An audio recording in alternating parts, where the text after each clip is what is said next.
Maya Chen Rodriguez had always felt like she was drowning, long before the Snake River's icy current actually tried to claim her life that October evening. At 22, she carried the weight of two cultures that never seemed to fit together properly, like puzzle pieces forced into the wrong spaces. Her Chinese mother's expectations clashed constantly with her Mexican father's traditions, and Maya found herself caught in the middle, never quite Chinese enough for one side of the family, never quite Latina enough for the other. The water was supposed to wash away her troubles. That's what she told herself as she sat on the rocky bank near Caldwell, Idaho, watching the sun paint the sky in shades of amber and rose.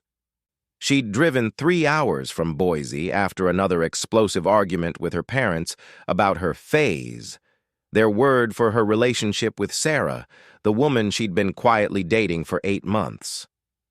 "It's not natural, mija," her father had said, his weathered hands gripping his coffee cup so tightly she thought it might shatter. "This is not how we raised you." Her mother had been worse, switching between Mandarin and broken English as she paced their small kitchen. "You bring shame to family. What will people say? What will grandmother say when she visits from Beijing?" Maya pulled her knees to her chest as the memory played on repeat. She'd tried explaining that this wasn't a choice, that she'd known since she was 14 that she was different. But her words fell on deaf ears, same as always. They saw her sexuality as another rebellion, another way she was failing to honor their sacrifices as immigrants who'd worked themselves to the bone to give her opportunities they never had. The sound of rushing water grew louder as darkness crept across the landscape. Maya knew she should head back to her crummy studio apartment, back to her job at the community college where she taught ESL classes to other immigrants' kids. But the thought of facing another sleepless night, another day of pretending everything was fine, felt unbearable. She stood up, brushing dirt from her jeans when her phone buzzed. Sarah's name lit up the screen. "Hey, beautiful. How did it go with your parents?" Maya's throat tightened. Sarah didn't know the full extent of her family's rejection. She'd been carefully editing the truth for months, not wanting to burden the woman she loved with the ugly reality of her situation. "It was fine," Maya lied, her voice barely audible over the rushing water. "Just the usual family stuff." "You don't sound fine." "Where are you? It sounds like you're near water." "Just out for a walk. Needed some air." There was a pause. "Maya, talk to me. What's really going on?" The concern in Sarah's voice broke something inside Maya. Tears started flowing, and she found herself stepping closer to the water's edge, drawn by some desperate need to feel something other than the constant ache in her chest. "I can't do this anymore, Sarah. I'm tired of being torn in half, tired of disappointing everyone just by existing." "What are you talking about? Maya, you're scaring me. Where exactly are you?" "I'm at Snake River, near the old bridge." Maya's voice came out flat, emotionless. "I keep thinking about what would happen if I just disappeared. If everyone would be happier without having to deal with me and all my complications." "Don't you dare. Don't you dare think like that. I'm getting in my car right now. Stay on the phone with me." But Maya had already hung up. She stood at the water's edge, feeling the spray on her face as the current rushed past. The water looked black in the fading light, mysterious and final. She thought about her students, the kids who looked up to her because she understood what it was like to live between worlds. She thought about Sarah's laugh, the way she made Maya feel normal and loved and accepted. But then she thought about her parents' faces, the disappointment and shame she'd put there. She thought about her extended family, the whispered conversations that would follow her for the rest of her life. The weight of it all pressed down on her shoulders like a physical force. Maya took off her shoes and socks, then rolled up her jeans. The water was shockingly cold against her ankles. She waded in deeper, gasping as the current tugged at her legs with surprising strength. Just for a moment, she told herself. just to feel something different than the crushing weight of rejection. But the river had other plans. Her foot slipped on a moss-covered rock, and suddenly she was falling sideways into the deeper channel. The current grabbed her like hungry hands, pulling her under and downstream faster than she could process what was happening. The cold stole her breath. Water filled her mouth and nose as she tumbled in the current, completely disoriented. She tried to swim, but her clothes were already waterlogged and heavy, dragging her down. Panic replaced despair as her survival instincts kicked in. She didn't want to die, not like this. Not when she'd just found someone who loved her for exactly who she was. She managed to surface once, gasping and choking, long enough to see the lights of a ranch house in the distance. Then the current pulled her under again, and she felt herself growing weak from fighting the cold and the relentless flow of water. Just when she thought her lungs might burst, strong hands grabbed her from behind. Someone was shouting, but the words were lost in the sound of rushing water. She felt herself being dragged toward shore, felt gravel scraping her knees as her rescuer pulled her into the shallows. "Come on, girl, stay with me." The voice was gravelly, older, with a slight twang that spoke of decades in the American West. "Let's get you breathing properly." Maya found herself on her hands and knees in the shallow water, coughing up what felt like half the river. Her rescuer's large hand rubbed circles on her back as she retched and gasped. "That's it. Get it all out. You're safe now." When she could finally breathe without choking, Maya looked up to see a man in his 60s crouched beside her. He had silver hair beneath a worn cowboy hat and kind eyes that crinkled at the corners from a lifetime of squinting into prairie sun. His clothes were soaked from pulling her out, but he seemed more concerned about her than his own discomfort. "Thank you," she managed between chattering teeth.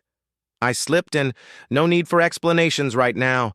Let's just focus on getting you warm and dry." He helped her to her feet, one strong arm supporting her weight. "I'm Jack Morrison. That's my ranch house up the hill. Think you can make it that far?" Maya nodded, though her legs felt like rubber. As they made their way up the muddy bank toward the warm lights of the house, she caught sight of Jack's weathered pickup truck parked near the water's edge, emergency flashers blinking.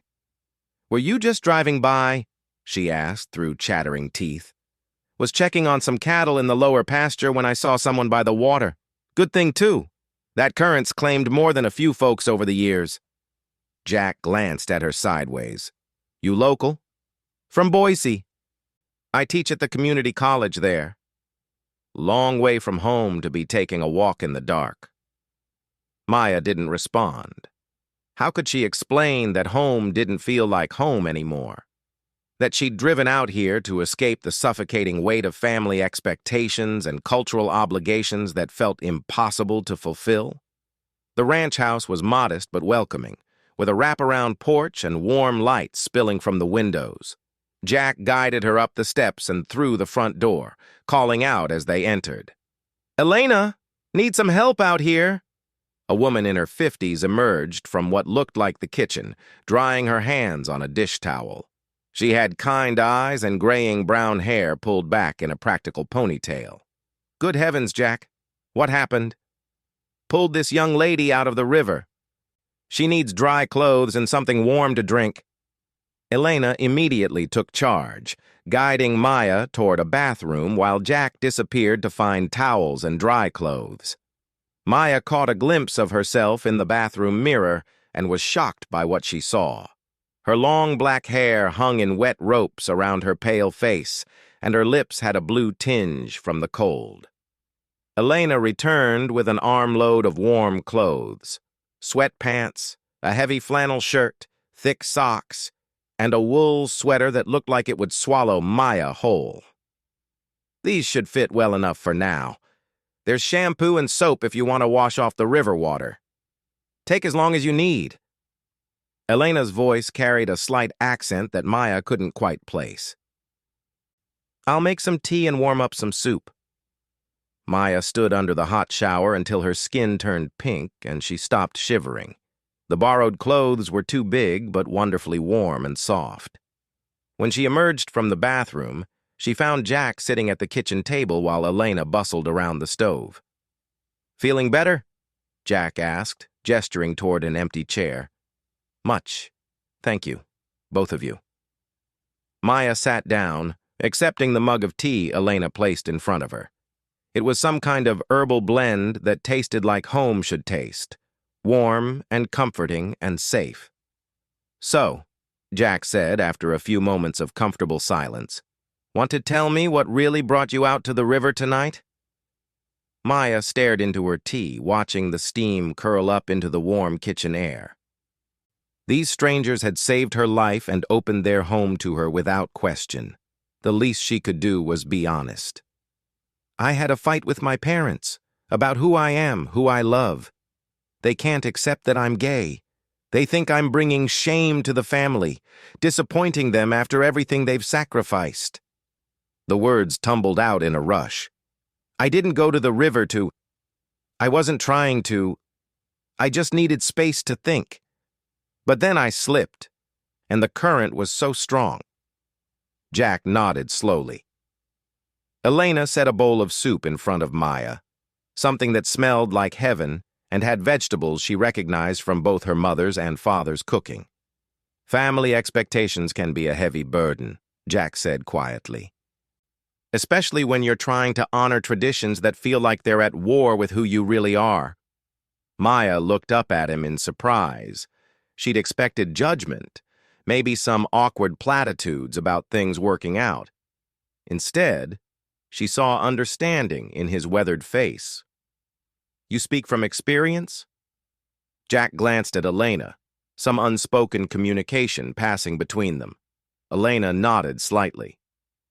"My son came out to us when he was 19, Jack said. "This was 15 years ago when things were different around here. Less accepting." He paused, seeming to choose his words carefully. "I'm ashamed to say I didn't handle it well at first. Thought it was something I'd done wrong as a father. Thought maybe if I was tougher on him, more of a man's man, he'd change." Maya felt her heart sink. Another story of rejection and family breakdown. "But then I realized I was about to lose my son over my own ignorance and fear. Elena here helped me understand that love isn't conditional, that being a parent means accepting your child exactly as they are, not trying to force them into some mold of who you think they should be." Elena sat down across from Maya, reaching out to squeeze her hand. "It took time, and it wasn't always easy. But David is our son, and his happiness matters more than what the neighbors think or what anyone else's expectations might be." "Where is he now?" Maya asked. "Portland. He's a nurse at a children's hospital, married to a wonderful man named Tom, and they're adopting their first baby next month." Jack's voice held obvious pride and love. "They're good people, both of them. I can't imagine our lives without Tom in the family." Maya felt tears starting again, but these were different than the desperate ones she'd shed at the river's edge. These came from a place of hope she hadn't known still existed inside her. "Your parents," Elena said gently. "They love you, yes? Even if they're having trouble showing it right now?" "I think so, but their love feels like it comes with conditions. Like I have to choose between being authentic and being their daughter. Sometimes people need time to catch up to who their children really are," Jack said. "Sometimes they need to see that the sky doesn't fall when someone they love is different than they expected." Maya's phone, which she'd set on the table to dry out, suddenly buzzed to life. Sarah's name flashed on the screen, along with a dozen missed calls and text messages. "Sounds like someone's worried about you," Elena observed. Maya picked up the phone with shaking hands. "Hi, Sarah. Maya. Thank God. I'm in my car. I've been driving around looking for you. Are you okay? Please tell me you're okay." "I'm safe. I'm with some people who helped me. I fell in the river, but I'm okay now." "You fell in the river? Jesus, Maya. I'm coming to get you right now. Where are you?" Maya looked at Jack and Elena. these strangers who had become her lifeline in the span of a few hours. "Actually," she said into the phone, "could you maybe come in the morning? I think I need tonight to figure some things out." After she hung up, Elena squeezed her hand again. "You're welcome to stay here tonight, dear. The guest room is small, but comfortable." "I couldn't impose like that." "It's no imposition," Jack said firmly. "Sometimes a person needs a safe place to think things through. Consider this that place." As Maya helped Elena clean up the kitchen while Jack went to check on the evening chores, she found herself thinking about families. The ones you're born into, and the ones that choose you when you need them most. She thought about her parents, probably worried sick by now, wondering where their complicated daughter had disappeared to. She thought about Sarah, driving through the darkness, frantic with worry for the woman she loved. But mostly, she thought about the kind of people who would pull a stranger from a river and offer her shelter without expecting anything in return. People who understood that love and acceptance weren't theoretical concepts, but daily choices you made for the people who mattered to you. Maybe there was hope after all.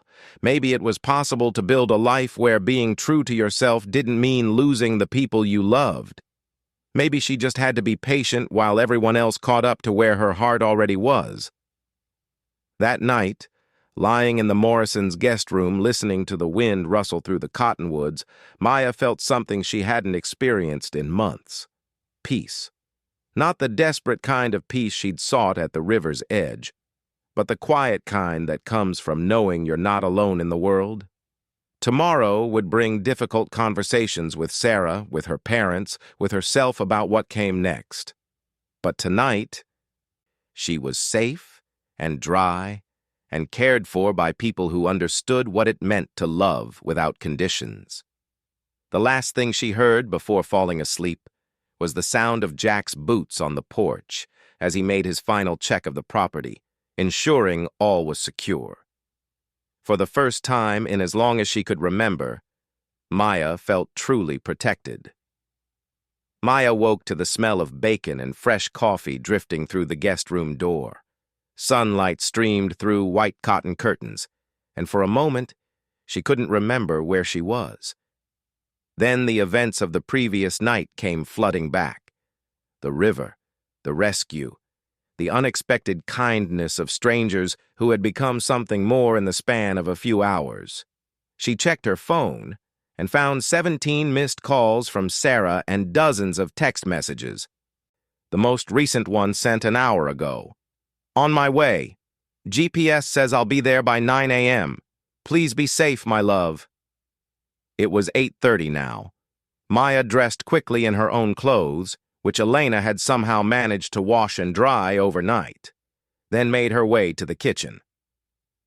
Jack was at the stove, expertly flipping pancakes, while Elena packed what looked like a substantial lunch into a cooler. They both looked up when she entered, and Maya was struck again by the genuine warmth in their faces. "Morning, Sleeping Beauty," Elena said with a smile. "How'd you rest?" "Better than I have in months, actually. Thank you for everything. I can't tell you what last night meant to me." Jack set a plate stacked high with pancakes in front of her. "Sometimes we all need a safe harbor in the storm.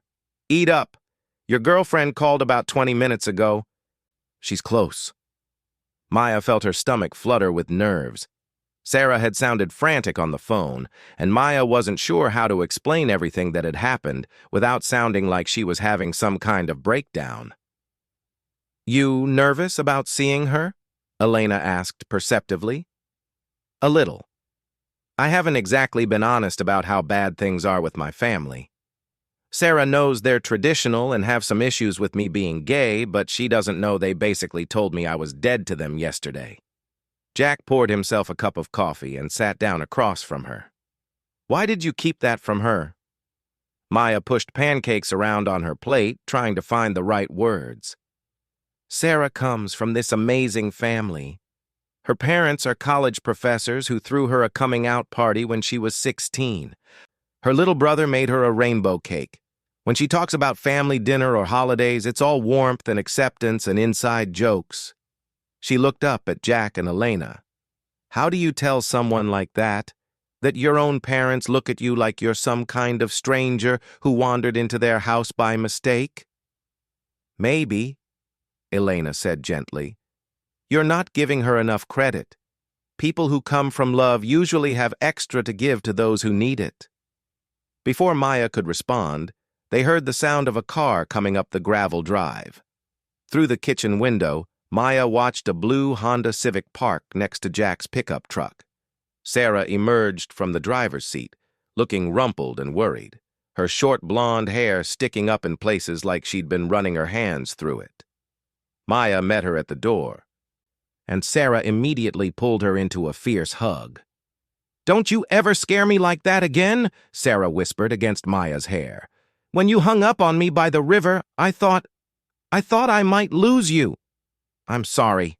I wasn't thinking clearly." Sarah pulled back to study Maya's face, her hands gentle on Maya's cheeks. "You look better than you sounded last night. Who are these people who helped you?" Maya turned to introduce Sarah to Jack and Elena, who had tactfully stayed in the kitchen to give them a moment of privacy.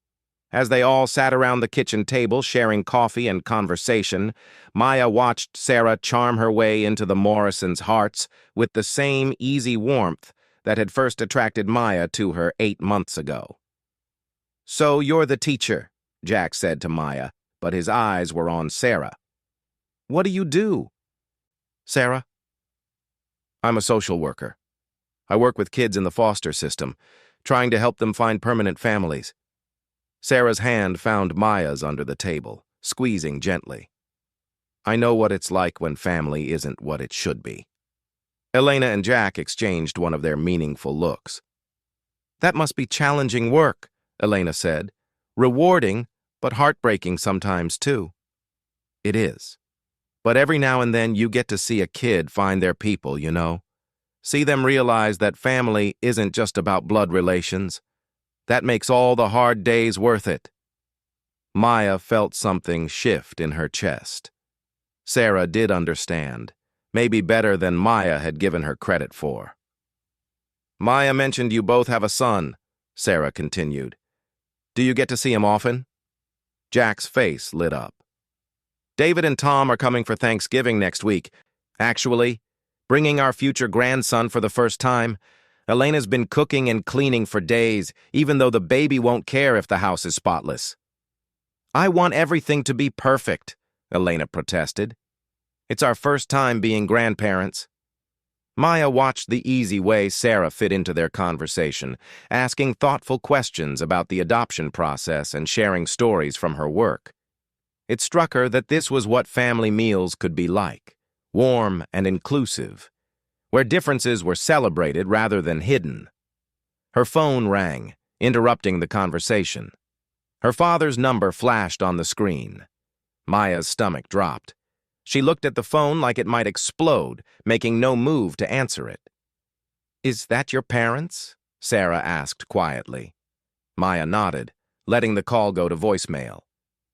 But immediately it started ringing again. "Maybe you should answer," Elena suggested gently. "They're probably worried about you." With shaking hands, Maya accepted the call. "Hi, Papa." "Dios mío, Maya, where are you? We've been calling all night. Your mother, she couldn't sleep. We drove to your apartment, but you weren't there." Maya could hear her mother in the background, speaking rapid Mandarin that sounded agitated and scared. "I'm safe, Papa. I'm with friends." "What friends? Where?" "Maya, we need to talk. Come home." "I don't think that's a good idea right now." There was a pause. Maya could hear her parents talking to each other in hushed tones, switching between Spanish and Mandarin the way they did when they were trying to figure out how to handle a crisis. "Your mother," her father said finally, his voice strained. "She wants to know if you're with her." Maya looked at Sarah, who was watching with obvious concern. Jack and Elena were pretending to be interested in their coffee, but Maya could tell they were listening. "Yes, Papa. Sarah is here with me." Another pause, longer this time. Come home, mija. We'll figure this out. As a family. I'm not sure we can figure this out, Papa. Not if figuring it out means I have to pretend to be someone I'm not. We love you, Maya. Your mother and I, we love you more than our own lives. But this life you're choosing, I'm not choosing anything, Papa. This is who I am. I've always been this way. The only thing I'm choosing is whether to be honest about it or spend the rest of my life lying to everyone I care about. She could hear her mother crying in the background now. And it broke Maya's heart, but she couldn't keep sacrificing her happiness to avoid their disappointment. "Where are you?" her father asked again. "We'll come get you." Maya looked at Jack and Elena, these near strangers who had shown her more unconditional acceptance in 12 hours than her own family had managed in 22 years. "I'm not ready to come home yet, Papa. I need some time to think." "Maya, I'll call you tomorrow, I promise. But right now, I just need some space." She hung up before her father could respond, immediately feeling guilty but also strangely relieved. "That sounded difficult," Jack said. "They want me to come home so we can figure this out as a family. But their idea of figuring it out involves me going back in the closet and pretending Sarah doesn't exist." Sarah's hand tightened around Maya's. "Maybe we should head back to Boise. You can stay at my place until you're ready to deal with your parents." But before Maya could answer, Elena spoke up. "Or you could both stay here for a few days. Give everyone some time to calm down and think things through." Maya stared at her. "Elena, we couldn't. You barely know us." "Sometimes strangers are exactly what a situation needs," Jack said. "Fresh perspective, neutral ground. Besides, we've got plenty of space, and Elena loves having people to cook for." "But why would you want to get involved in our drama?" Jack was quiet for a long moment, staring out the kitchen window at his cattle grazing in the distance. "When David first told us he was gay, I said some things I can never take back. Things that hurt him and damaged our relationship for years." His voice was heavy with regret. "I was so focused on what I thought his life should look like that I nearly lost sight of who he actually was." Elena reached over and squeezed his hand. "We both did things we regret, but we learned that love means accepting people as they are, not trying to change them into who we think they should be. The thing is," Jack continued, "your parents probably love you just as much as we love David. They're just scared and confused right now. Sometimes people need to see that the world doesn't end when someone they love is different than they expected." Sarah looked at Maya with raised eyebrows. "What do you think? I took 3 personal days to come find you. We could stay a couple nights if Jack and Elena really don't mind." Maya felt overwhelmed by the generosity of these people who had no reason to involve themselves in her family drama, but were doing it anyway. "Are you sure? I mean, really sure?" "Positive," Elena said firmly. "But there's one condition." Maya's heart sank. Here it comes, she thought, the catch. "You both have to help with the Thanksgiving prep. David and Tom are bringing 3 other kids they mentor from the foster system who don't have anywhere else to go for the holiday. That's a lot of cooking, and these old hands could use some help." Maya felt tears spring to her eyes. Even their condition was about inclusion and kindness. "I'd love to help," Sarah said immediately. "Maya's an amazing cook. She makes this incredible fusion stuff that combines flavors from her mom's Chinese recipes and her dad's Mexican ones." "Perfect," Elena beamed. "We'll have a truly international Thanksgiving." The rest of the morning was spent getting Sarah settled in the guest room next to Maya's and taking a tour of the ranch. Jack showed them the cattle operation, explaining how the ranch had been in his family for 3 generations. Elena walked them through her extensive vegetable garden, pointing out the herbs and peppers she grew specifically for the traditional New Mexican dishes she'd learned from Jack's grandmother. "How did you two meet?" Maya asked as they sat on the porch swing after lunch, watching the sun cast long shadows across the pasture. At a church dance in Albuquerque about 30 years ago, Elena said with a smile. I was visiting my cousin and Jack was there with the army. He was supposed to ship out to Germany the next week. I saw her across that dance floor and told my buddy I was going to marry that woman, Jack added. He laughed at me, said I was crazy for thinking about marriage when I was about to spend 2 years overseas. So what happened? I married her 3 days later, Jack said simply. We had a tiny ceremony at the courthouse, just the two of us and her cousin as a witness. Then I left for Germany, and Elena moved back to El Paso to finish nursing school. We wrote each other every single day for 2 years, Elena continued. When he came back, we had this big church wedding for the family. By then, we knew we could survive anything together. Maya felt a pang of longing. She wanted that kind of certainty, that kind of partnership that could weather any storm. Did your families approve of the marriage? Sarah asked. Elena laughed. Jack's very traditional Catholic grandmother was horrified that he married a Mexican girl. My very traditional Mexican father was convinced that all white boys were irresponsible troublemakers who would abandon their wives. Both sides came around eventually, but it took time. How much time? Maya asked. About 2 years for his family, 3 for mine, Elena said honestly. But once David was born, and they could see how much we loved each other and how committed we were to making our life work, the objections faded away. The thing is, Jack added, love is patient. Real love waits for people to catch up to where their hearts need to be. That evening, as they sat around the dinner table sharing Elena's amazing green chili enchiladas, Maya felt something she hadn't experienced in years, the sense of belonging to a family where she could be completely herself. Sarah fit seamlessly into the dynamic, helping Elena in the kitchen and debating cattle prices with Jack like she'd been part of their lives for years instead of hours. Maya's phone rang during dessert, her mother's number this time. Answer it, Sarah said quietly. I'll be right here. Hi, Mama. Maya. Her mother's voice was thick with emotion. Where are you, baby? Please come home. We need to talk to you. I'm safe, Mama. I'm with good people. What people? Maya, you're scaring us. Yesterday you run out of house after fight, and then you don't come home all night. We don't know where you are or if you're okay. Maya could hear the genuine fear and worry in her mother's voice, and it made her chest ache. I'm at a ranch outside Caldwell with people who... Maya struggled to find words that wouldn't sound like an accusation. People who are helping me figure some things out. What things? Maya, come home. We are your family. We love you. Do you, Mama? Do you love me? Or do you love the version of me that you want me to be?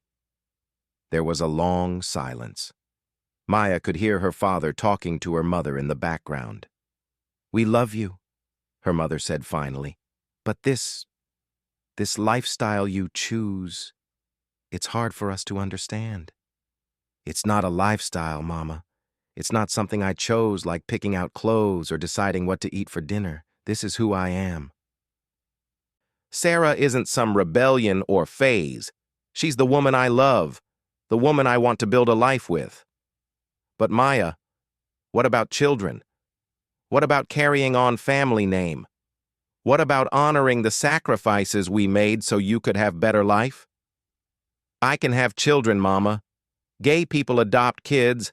They have kids through artificial insemination. There are lots of ways to build a family, and I am honoring your sacrifices by living an authentic life, by being happy and fulfilled and true to who I am. Maya looked around the table at Jack, Elena, and Sarah, all of whom were pretending not to listen but obviously concerned. The people I'm staying with, Maya continued, they have a gay son. He's married to a wonderful man, and they're about to adopt a baby. This family loves their son exactly as he is, supports his marriage, and they're about to become grandparents through his happiness. This is different, her mother said, but her voice lacked conviction. How is it different, Mama? How is their love for their son different from your love for me? Another long pause. Maya heard her parents talking again, their voices too low to make out the words. Your father wants to meet these people, her mother said finally. Maya's heart skipped. What? He wants to meet the people you're staying with. And he wants to meet her, Sarah. Maya looked at Sarah, who was watching her with wide eyes. Why? Because maybe we need to understand better. Maybe we need to see what this life looks like before we make up our minds. It wasn't acceptance, not yet. But it was the first crack in the wall that had stood between Maya and her parents for so long. Okay, Maya said carefully, but Mama, if you come here, you have to be respectful. These people have been incredibly kind to me, and Sarah is important to me. I won't have you or Papa being rude or judgmental. We will be respectful, her mother promised. Can we come tomorrow? Maya looked at Jack and Elena, who both nodded encouragingly. Yes. Come for lunch. I'll text you the address. After she hung up, the table was quiet for a moment. Are you sure about this? Sarah asked. I mean, I want to meet your parents, but if they're going to be hostile, they won't be, Maya said, though she wasn't entirely certain. They're good people. They're just scared and confused. Fear makes people do things they wouldn't normally do, Elena observed. But so does love. Your parents are coming because they love you, even if they don't know how to show it right now. That night, Maya lay in bed listening to Sarah breathing beside her, thinking about the strange turn her life had taken in the past 48 hours. She'd gone from feeling completely alone and desperate to being surrounded by people who cared about her well-being. She'd watched Sarah fall in love with Jack and Elena almost as quickly as Maya herself had. But tomorrow would bring new challenges. Tomorrow, two worlds would collide in the Morrisons' kitchen, and Maya had no idea what the outcome would be. She could only hope that love would indeed prove stronger than fear, and that her parents would be able to see past their own expectations to the life she was actually living. Will you be here if I uncover my heart? She had asked the darkness last night by the river. Now, surrounded by people who had already seen her heart and embraced it completely, she was beginning to believe the answer might actually be yes. Maya stood at the kitchen window, watching the dust cloud grow larger as her parents' car wound up the Morrison Ranch drive. Her hands shook slightly as she dried the same plate for the third time, and Sarah gently took it from her, setting it on the counter. Hey, Sarah said softly, turning Maya to face her. Whatever happens today, we'll handle it together, okay? Maya nodded, but her stomach felt like it was full of angry butterflies. She'd barely slept, running through dozens of scenarios in her mind, most of them ending badly. Elena appeared at Maya's other side, flour dusting her apron from the morning's bread-making. Your parents are going to see what we see, she said confidently. A young woman who's brave enough to live authentically and another young woman who loves her completely. Sometimes that's all people need to understand. Jack emerged from his office where he'd been trying to look busy with ranch paperwork, though Maya suspected he'd been just as nervous as she was about this meeting. They're here, he announced unnecessarily, as everyone could now see the silver Toyota Camry parking next to Sarah's Honda. Maya watched her parents emerge from their car. Her father looked around the property with obvious appreciation, taking in the well-maintained barn, the neat fencing, the contentment of the cattle in the distance. Her mother clutched her purse tightly, wearing the black dress she reserved for church and important occasions. Her graying hair pulled back in the severe bun that meant she was trying to make a good impression. Maya met them at the front door, stepping onto the porch with Sarah beside her. For a moment, the four of them just looked at each other in awkward silence. Mama, Papa, Maya said finally, I'd like you to meet Sarah. Sarah stepped forward with her hand extended and a warm smile. "Mr. and Mrs. Rodriguez, I'm so happy to finally meet you. Maya talks about you all the time."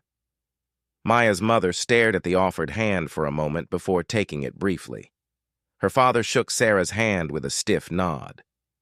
"Thank you for coming," Sarah continued, seeming unfazed by the cool reception. "Maya's told me so much about your immigration story, about how hard you both worked to build a life here. I really admire that." Maya saw something flicker across her father's face.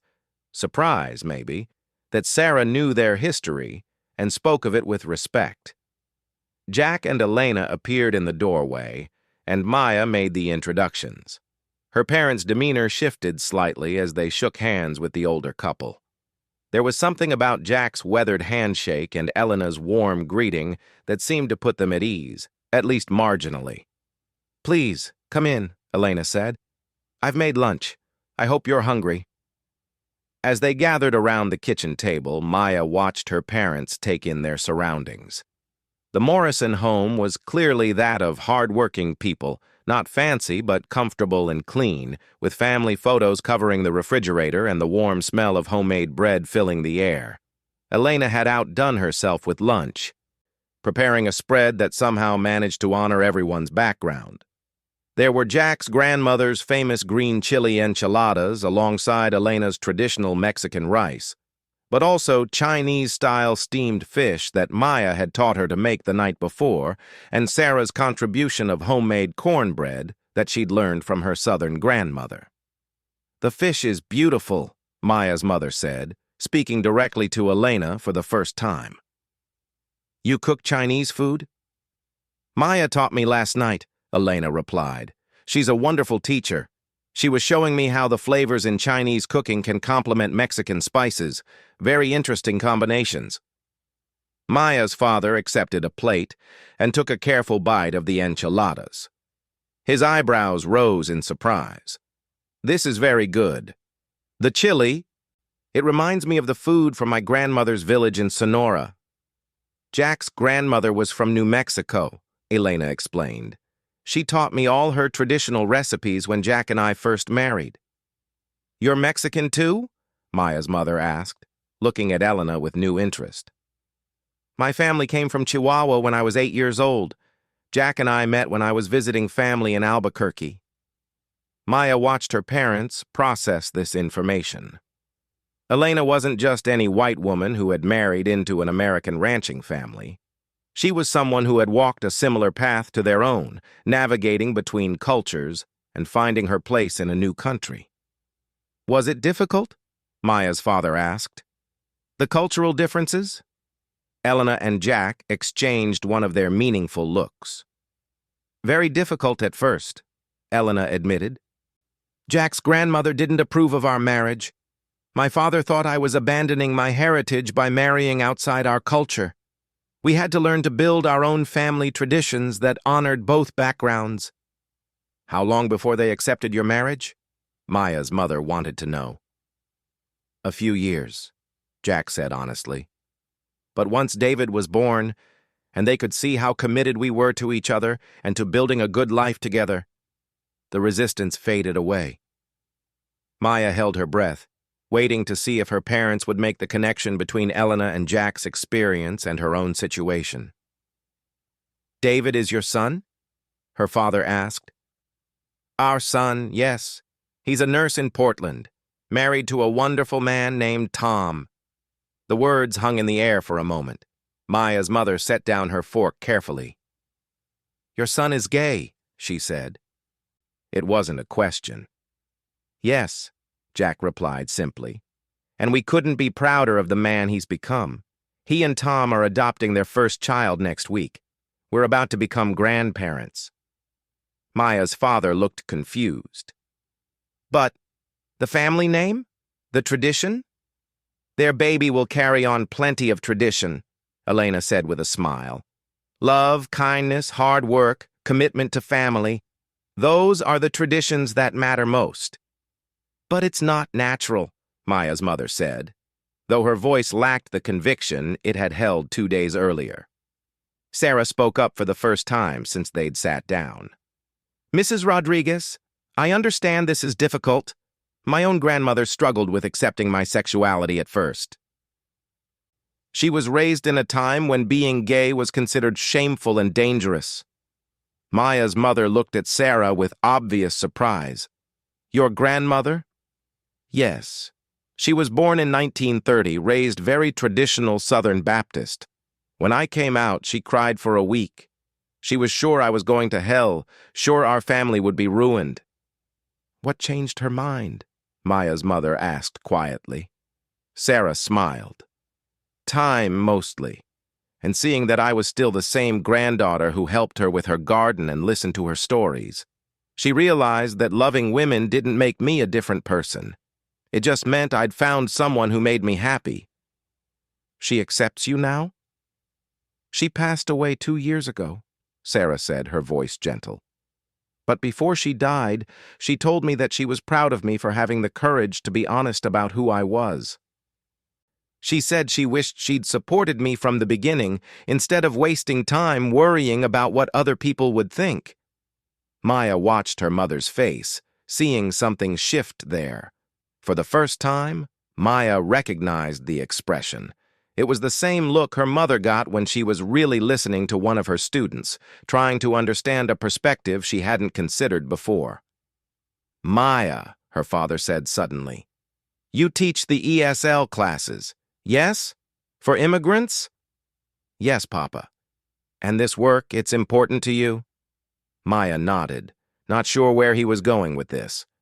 "Your students, they trust you because you understand what it's like to live between two worlds, to feel like you don't fully belong in either place."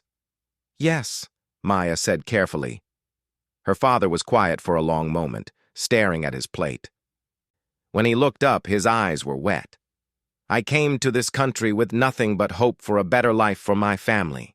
Your mother and I, we worked so hard so that you could have opportunities we never had, so that you could be free to be whoever you wanted to be." His voice broke slightly. "But when you told us who you are, instead of celebrating your courage, we tried to make you small again. We tried to make you hide." Maya felt tears starting, but she couldn't speak. "That's not freedom," her father continued. "That's not the life we sacrificed to give you." Maya's mother reached over and took her husband's hand, then looked directly at Maya. "We were scared," she said simply. "Scared that people would judge us, scared that you would have a hard life. But looking at you now, seeing you with Sarah, seeing how these good people have accepted you," she gestured around the table. "You look happy, really happy. I haven't seen you look this peaceful in years." "I am happy, Mama. Scared sometimes, but happy." Her mother turned to Sarah. "You make my daughter happy?" "I try to," Sarah replied. "She makes me happy too. Very happy. And you want to build a life together? A real life with family and children?" "Yes, ma'am. If Maya will have me, I'd like to marry her someday. We want children, want to give them the kind of home where they feel safe to be exactly who they are." Maya's mother studied Sarah for a long moment, then nodded slowly. "Then I suppose we should get to know each other better." The rest of lunch passed with increasingly comfortable conversation. Maya's father asked Jack detailed questions about ranch management, clearly impressed by the operation. Her mother peppered Elena with questions about cooking and gardening, and even asked Sarah about her work with foster children. After lunch, Jack suggested a tour of the ranch. As they walked among the cattle, Maya's father's admiration for the operation became obvious. "You run this whole place yourselves?" he asked Jack. "Mostly. We hire some extra help during branding season, and our son and daughter-in-law come out whenever they can to lend a hand. But yes, it's mostly just Elena and me." "It takes a lot of trust," Maya's father observed. "Between partners, I mean. You have to count on each other completely." Jack glanced at Elena, who was walking ahead with Maya's mother and Sarah, pointing out different plants in her garden. 30 years of marriage teaches you that the person you choose to build a life with is the most important decision you'll ever make. Everything else, the ranch, the money, even the kids, all of that works better when you have the right partner. That evening, as they gathered in the kitchen to prepare dinner, Maya found herself working alongside her mother for the first time in months, without tension crackling between them. "Sarah seems like a good girl," her mother said as she helped Maya chop vegetables. "She's respectful. She works hard. She cares about you." "She does, Mama. She makes me feel like I can be myself without apologizing for it." Her mother was quiet for a moment. "I think," she said carefully, "that maybe your father and I forgot that our job is to love you, not to judge you." Maya looked up from the onion she was dicing, tears forming that had nothing to do with the vegetable. "Does this mean... Are you going to try to accept this? Accept us?" Her mother sighed. "It means we're going to try to understand. It means we don't want to lose our daughter because we were too stubborn to see that love comes in many forms." During dinner, the conversation turned to the upcoming Thanksgiving celebration. "You're really having 13 people?" Maya's mother asked Elena. "David and Tom, plus 3 kids they mentor who don't have anywhere else to go for the holiday. Then there's the 4 of us, plus Maya and Sarah if they're staying. We don't want to intrude on your family time," Sarah started to say. "Nonsense," Jack interrupted. "You're part of this now. Besides, Elena's been planning this menu for weeks, and Maya promised to teach us how to make those fusion dumplings she described." Maya's mother looked thoughtful. "I know how to make traditional Chinese dumplings. My mother taught me before I came to America. If Maya doesn't mind, maybe I could help too." Maya felt her heart swell. "I'd love that, Mama. We could combine your traditional recipe with some of the flavors from Papa's family's cooking." "What about us?" her father asked. "Elena, do you need help with anything else?" "Actually," Elena said with a grin, "Jack always burns the turkey. If you know anything about grilling or roasting meat..."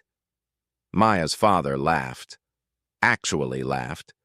For the first time since he'd arrived. "I think I can help with that."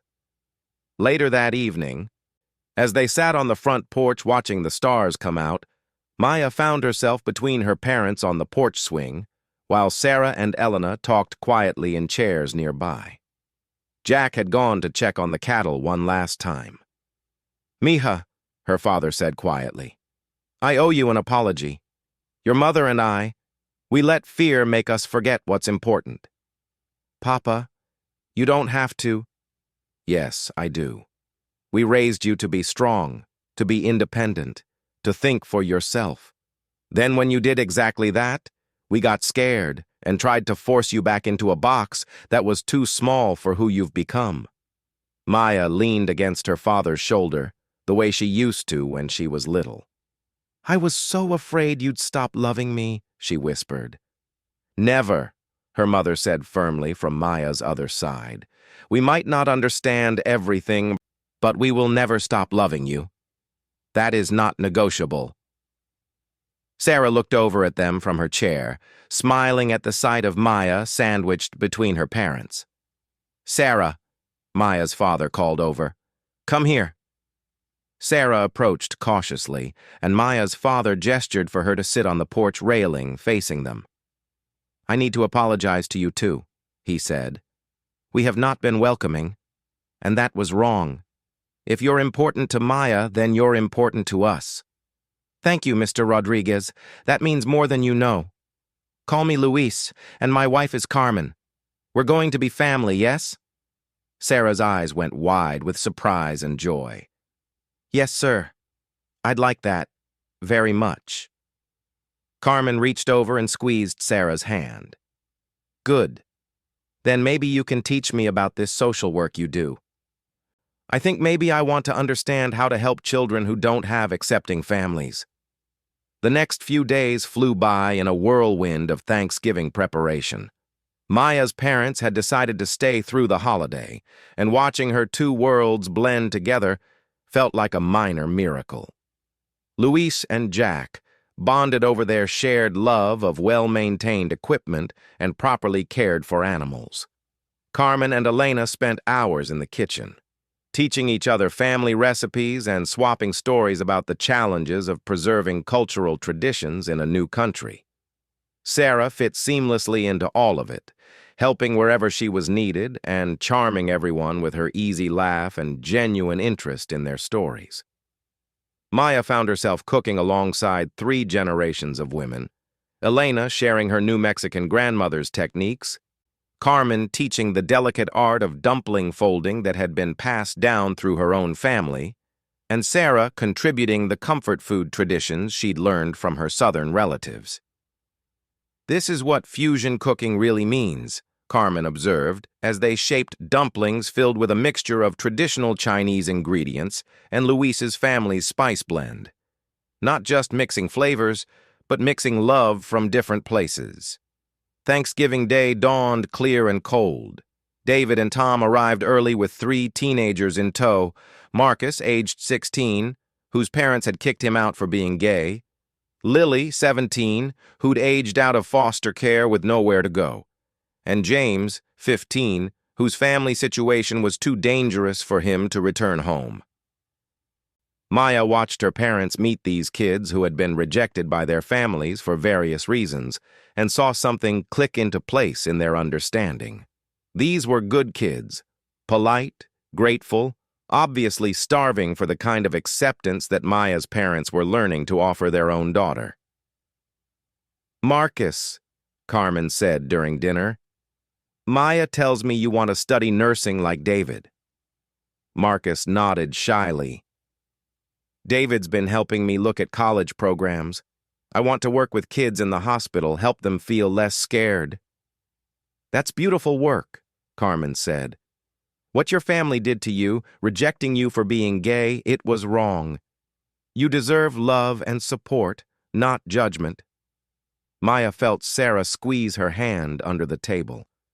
Her mother was making a public declaration in front of everyone about the importance of accepting LGBTQ+ children. Luis, meanwhile, was deep in conversation with James about the ranch work, promising to teach him some basic animal husbandry skills during future visits. "Sometimes," Elena said during her Thanksgiving toast, "family isn't just the people you're related to. Sometimes it's the people who choose to love you, support you, and help you become who you're meant to be." "To chosen family," David added, raising his glass, "and to the courage it takes to love people exactly as they are." As Maya looked around the table at this unlikely group, her parents, her girlfriend, the ranch couple who'd pulled her from more than just a river, the young gay couple about to become fathers, and the teens who'd found safety in this makeshift family, she felt overwhelmed by gratitude. Later that evening, as they cleaned up the kitchen together, Sarah pulled Maya aside. "So," Sarah said, wrapping her arms around Maya's waist, "I was wondering something." "What's that?" "Will you be here if I uncover my heart completely? If I tell you that I want to spend the rest of my life with you? If I ask you to marry me?" Maya felt her breath catch. "Sarah, I don't have a ring yet. And this isn't the most romantic setting with everyone doing dishes around us, but watching your parents learn to accept us. Seeing how Jack and Elena have built a life together that includes everyone. I don't want to wait anymore to tell you how I feel."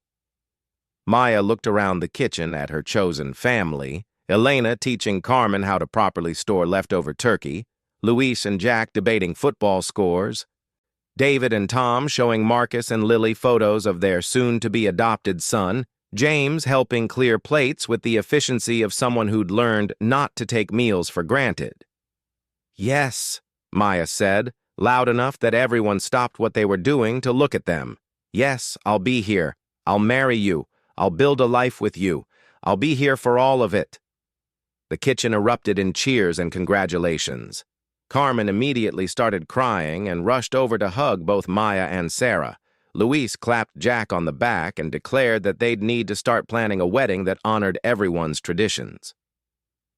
"Will you be here if I uncover my heart?" Maya had whispered to the darkness by the river just a few days ago. Now, surrounded by people who had seen her heart completely and embraced it without reservation, she knew the answer with absolute certainty. Yes, they would all be here, through the challenges and the celebrations, through the moments of doubt and the moments of joy, through all the beautiful complexity of building a life that honored who she really was. She was no longer drowning between worlds. Instead, she'd found her people, the ones who would help her build a bridge between all the parts of herself, creating something new and beautiful and entirely her own. As Sarah kissed her in the middle of the Morrison family kitchen while their chosen family cheered around them, Maya realized that sometimes the most important rescue isn't the one that pulls you from dark water. Sometimes it's the one that pulls you into the light of unconditional love, where you can finally stop pretending to be anything other than exactly who you were always meant to be.